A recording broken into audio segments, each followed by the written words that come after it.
Hello guys, welcome back. நான் உங்கள் VK.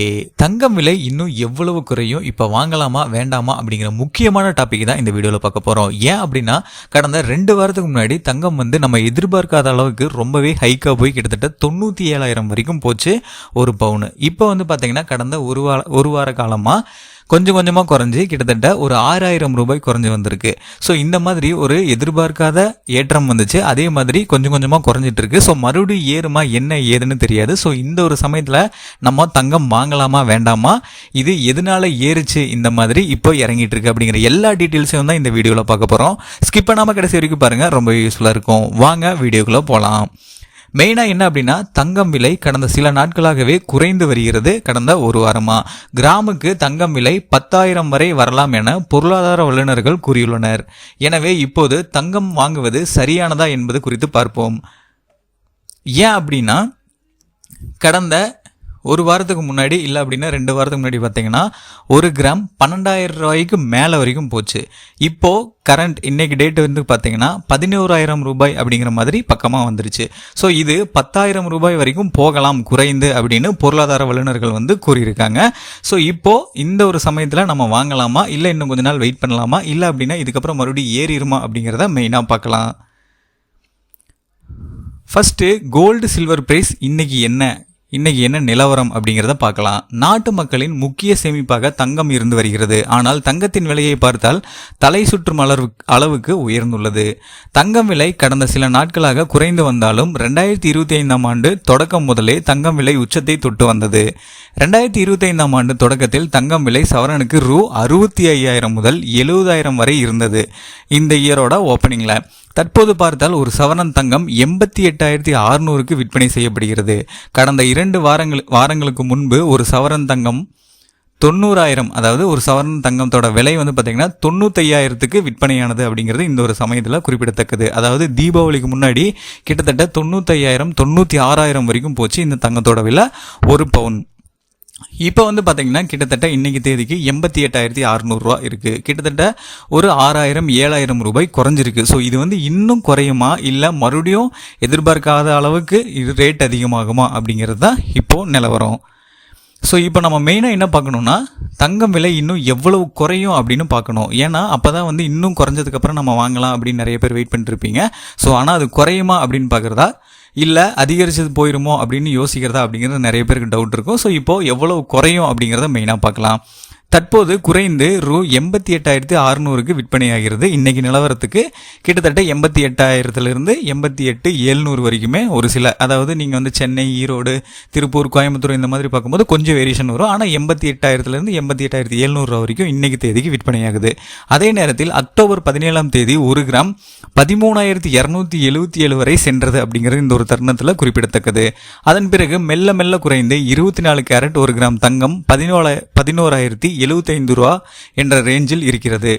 இன்னும் தங்கம் விலை கிராமுக்கு 10,000 வரை வரலாம் என பொருளாதார வல்லுநர்கள் கூறி வருகின்றனர்.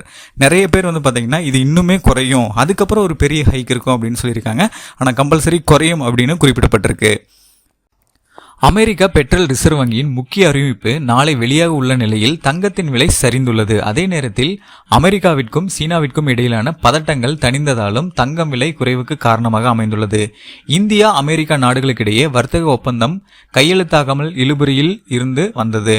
அதாவது என்ன அப்படின்னு பார்த்தீங்கன்னா, அமெரிக்கா பெட்ரோல் ரிசர்வ் வங்கி பார்த்தீங்கன்னா ஒரு முக்கியமான அறிவிப்பு நாளைக்கு வெளியிட போகிறாங்க. அது மட்டும் இல்லாமல் தங்கத்தோட விலை இந்த ஒரு அன்கண்டிஷனல் அமெரிக்கா, சீனா, இந்தியா இது எல்லாத்துலேயுமே ஒரு பதட்ட நிலை, அதாவது பொருளாதார ரீதியாக ஒரு சில ப்ராப்ளம்ஸ் நடந்துட்டுருக்கு. ஸோ அதனால தான் பார்த்தீங்கன்னா இந்த ஒரு தங்கம் விலை உயர்வு அப்படிங்கிறது நடக்குது. ஸோ இந்த பதட்டங்கள் எல்லாமே மெயின் அமெரிக்காவும் சீனாவுக்கும் இருக்கக்கூடிய பதட்டங்கள் எல்லாமே கொஞ்சம் தணிஞ்சிருக்கு. ஸோ அதனால எவ்வளோ ஹைக்காக கோல்டு போச்சோ அது இப்போ கொஞ்சம் குறைஞ்சிருக்கு. அமெரிக்கா இவங்க பார்த்தீங்கன்னா கோல்டு நிர்ணயம் செய்கிறது மெயினாக இவங்க தான். ஸோ இவங்ககிட்ட இருந்தது எல்லா பக்கமே ரொட்டேஷன் ஆகும். ஃபஸ்ட்டு அதிகபட்ச கோல்டு வச்சிருக்கிறது அமெரிக்கா தான். ஸோ அந்த மாதிரி இருக்கக்கூடிய சமயத்தில் யூஎஸ்டி, அதாவது டாலரும் பார்த்தீங்கன்னா அவங்க தான் மெயின்டைன் பண்ணுறாங்க. அப்படி ஒரு இருக்க சமயத்தில் அமெரிக்காவை மட்டும் சார்ந்து இருக்கக்கூடாது. ஏன்னா இப்போ போடக்கூடிய ரூல்ஸ் எல்லாமே அமெரிக்கா அந்த மாதிரி போட்டுட்ருக்காங்க. ஸோ அதுக்காக தனிப்பட்ட முறையில் எல்லா பேங்க்குமே, அதாவது ஆர்பிஐ, ஒவ்வொரு ரஷ்யா, அதே மாதிரி சீனா, இந்தியா இவங்க எல்லாருமே வந்து பார்த்திங்கன்னா பேங்க் வந்து இந்த கோல்டு வாங்க ஆரம்பிச்சிட்டாங்க. அதாவது என்னென்னா அமெரிக்காவை மட்டும் நம்ம எல்லாத்துக்குமே டிபெண்ட் பண்ணி இருக்கக்கூடாது அப்படிங்கிறதுக்காக அங்கங்கே அந்தந்த நாட்டில் இருக்கக்கூடிய முக்கியமான பேங்க் எல்லாமே, ரிசர்வ் வங்கிகள் எல்லாமே அவங்க வந்து கோல்டை வாங்க ஆரம்பிச்சிட்டாங்க. அதனால தான் இந்த ஒரு கோல்டு ரேட் வந்து ரொம்பவே அதிகரிச்சுது. இதனால வந்து பார்த்தீங்கன்னா நார்மலாக மக்கள் வாங்குறவங்களும் வந்து பார்த்தீங்கன்னா கோல்டு ரேட் ரொம்ப அதிகமாயிருச்சு அப்படின்னு சொல்லி நிறைய பேர் வாங்க ஆரம்பிச்சிட்டாங்க. இதுக்கு மெயின் ரீசன் பேங்க் வந்து வாங்குச்சு. அந்த பேங்க் ஏன் வாங்கினாங்க அப்படின்னா அமெரிக்காவை மட்டும் நம்ம நம்பி இருக்கக்கூடாது அப்படிங்கிறதுக்காகவும், அது மட்டும் இல்லாமல் நம்மளும் பொருளாதாரத்தில் கொஞ்சம் ஹைக்காக இருக்கணும், நம்மளோட கரன்சி வேல்யூ வந்து ஹைக் ஆகணும், அமெரிக்கா விதிக்கக்கூடிய டாலர் ரேட்டு தான் நம்மளோட நாணய மதிப்பாக இருக்கக்கூடாது அப்படிங்கிறதுக்காக தான் இந்த ஒரு முடிவு எடுத்திருந்தாங்க. ஸோ இது வந்து பார்த்தீங்கன்னா இப்போ ஓரளவுக்கு அமெரிக்காவுக்கும் சீனாவுக்கும் இருந்த பிரச்சனைகள், பதட்டங்கள் எல்லாமே ஓரளவுக்கு தணிஞ்சிருக்கு. ஸோ அந்த மாதிரி தணிஞ்சு இந்தியாவுக்குள்ள ஒரு அண்டர்ஸ்டாண்டிங், இவங்க எல்லாத்துக்குமே வந்து பார்த்தீங்கன்னா ஒரு அண்டர்ஸ்டாண்டிங் வரும்போது தான் இப்போது இந்த தங்கத்தோட விலை வந்து பொருளாதார ரீதியாக கொஞ்சம் கொஞ்சமாக குறைஞ்சிட்டு வருது. ஸோ இதுக்கப்புறம் ஒப்பந்தங்கள், அதே மாதிரி மீட்டிங்ஸ் இந்த மாதிரி நிறைய நடக்க போகுது. அது எல்லாத்துலேயுமே சமாதானம் வந்து வந்துச்சு அப்படிங்கிற சமயத்தில் இன்னுமே இந்த தங்கத்தோட ரேட்டு வந்து கம்பல்சரி குறையும். ஸோ இதுக்கப்புறம் ரஷ்யா எண்ணெய் வாங்குவது தொடர்பாக இந்தியா மீது அமெரிக்கா கூடுதல் வரி விதித்தது. இது எல்லாத்துக்குமே தெரிஞ்சிருக்கும். ரஷ்யா கிட்ட இருந்து எண்ணெய் வாங்குறதுக்கு வந்து பார்த்தீங்கன்னா அமெரிக்கா வந்து கூடுதல் வரி வந்து விதிச்சிருந்தாங்க. அதே போல் அமெரிக்கா சீனா நாடுகளுக்கு வர்த்தக பதற்றம் அதிகரித்தது. எனவே முதலீட்டாளர்கள் ரிஸ்க் எடுக்காமல் தங்கத்தின் முதலீடு செய்து வந்தனர். இதனால் தங்கத்தின் தேவை அதிகரித்து தங்கம் விலை உயர்ந்தது. ஆனால் இந்தியா அமெரிக்கா வர்த்தக ஒப்பந்தம் கையெழுத்தாவதற்காக சமிக்கைகள் தெரிய தொடங்கி இருக்கிறது. அதே நேரத்தில் சீனா அமெரிக்கா இடையே வர்த்தக பேச்சுவார்த்தை மீண்டும் தொடங்க உள்ளது. இதனால் புவிசார் சூழல் பதற்றம் குறைந்து காணப்படுவதால் முதலீட்டாளர் ரிஸ்க் எடுக்க தொடங்கியுள்ளனர். எனவே தங்கத்தின் முதலீடு மற்றவற்றில் முதலீடு செய்ய தொடங்கியுள்ளனர். அதாவது என்ன அப்படின்னா, ஸோ கோல்டு வந்து ரொம்ப ஹைக்காக போகும், இதில் வந்து நிறைய இன்வெஸ்ட்மெண்ட் பண்ணால் நமக்கு வந்து ஒரு பெனிஃபிட் இருக்கும் அப்படின்னு சொல்லி நிறைய பேர், நார்மல் பீப்புளை வந்து பார்த்திங்கன்னா நிறைய பேர் கோல்டு வாங்காதவங்க கூட வாங்கினாங்க.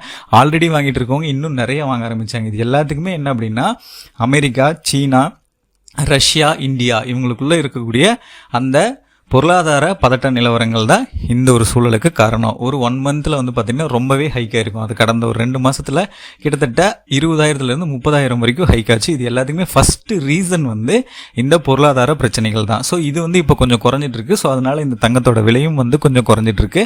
ஸோ இப்போ ஃபைனலாக எல்லாமே ஒப்பந்தங்கள் எல்லாமே போட்டு பிரச்சனைகள் எல்லாமே சால்வ் ஆயிடுச்சு அப்படின்னா டெஃபினட்டாக இந்த வந்து தங்கத்தோட விலை வந்து குறையும். அதுக்கு முன்னாடி நிறைய பேர் அதில் வந்து முதலீடு செய்யணும் அப்படின்னு நினச்சிருந்தாங்க. இந்த இன்வெஸ்ட்மெண்ட் பண்ணுறவங்களுக்கெல்லாம் தெரிஞ்சிருக்கும் எப்போ வந்து எதில் போடணும் அப்படின்னு. மியூச்சுவல் ஃபண்டில் போடணுமா, கோல்டில் போடணுமா, இல்லை எதில் இடிஎஃப்ல போடணுமா, எஃப்டியில் போடணுமான்னு எல்லாமே தெரிஞ்சு வச்சுருப்பாங்க. ஸோ அந்த மாதிரி இருக்கவங்க தெரிஞ்சு கரெக்டாக வந்து பண்ணியிருப்பாங்க. ஆனால் நார்மல் பீப்புள் வந்து என்ன பண்ணியிருப்பாங்கன்னா, கோல்டு ரேட் ஏறிடுச்சு, இனிமேல் இறங்காது, நம்ம வந்து கம்பல்சரி அதில் போட்டு நிறையா வாங்கணும்னு நினச்சிருப்பீங்க. இப்போது தீபாவளிக்கு முன்னாடி வாங்கினவங்க கிட்டத்தட்ட 96,000 ரூபா, அது போக ஜிஎஸ்டி எல்லாமே போட்டு கிட்டத்தட்ட 1,00,000 ரூபாய்க்கு வாங்கியிருப்பீங்க.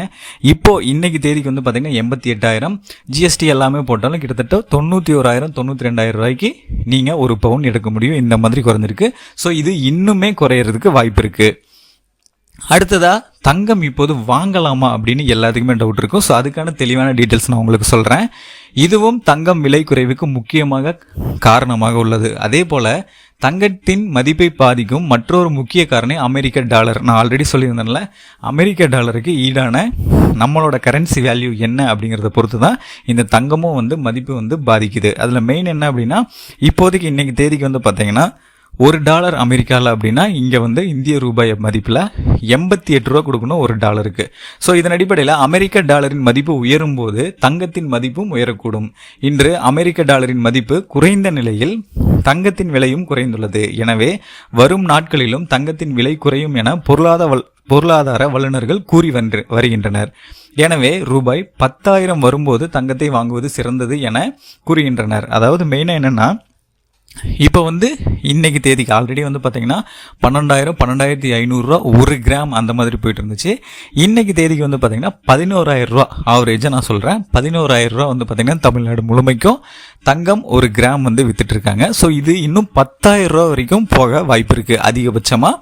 கிட்டத்தட்ட 180% 10,000 ரூபா வரைக்கும் போகும் அப்படின்னு சொல்லி பொருளாதார நிபுணர்கள் வந்து சொல்கிறாங்க. ஸோ அந்த மாதிரி 10,000க்கு நீங்கள் போகும்போது இந்த நகையை வாங்குறது ரொம்பவே பெஸ்ட்டாக இருக்கும். இல்லை அப்படின்னா நான் ஃபஸ்ட்டு வந்து ரொம்ப அதிகமாக இருந்துச்சு, இப்போ ஒரு அளவுக்கு பாதிக்கு பாதி குறைஞ்சிருக்கு, 10,000 நீங்கள் சொல்கிறீங்க, 12,000 ரூபாய்க்கு மேலே இருந்துச்சு, இப்போ 11 இருக்குது, ஸோ ஆவரேஜாக இருக்குது, நான் இதுக்கு மேலே ஏறுமா இறங்குமான்னு தெரியாது, ஸோ நான் வந்து வாங்கிக்கிறேன் அப்படிங்கிற மாதிரி யாராவது இருந்தீங்க அப்படின்னா வாங்கலாம். அது என்ன அப்படின்னா கொஞ்சமாக தான் கோல்டு வாங்க போகிறோம் அப்படிங்கிறவங்களுக்கு இது ஒன்றும் பிரச்சனை இருக்காது, பெரிய டிஃப்ரென்ஸ் வராது. ஆனால் நிறைய வாங்கணும், அதே மாதிரி ஒரு 2 பவுன் 3 பவுன் மேரேஜுக்காக வாங்குறீங்க அப்படின்னா இன்னும் கொஞ்ச நாள் வெயிட் பண்ணுங்கள்.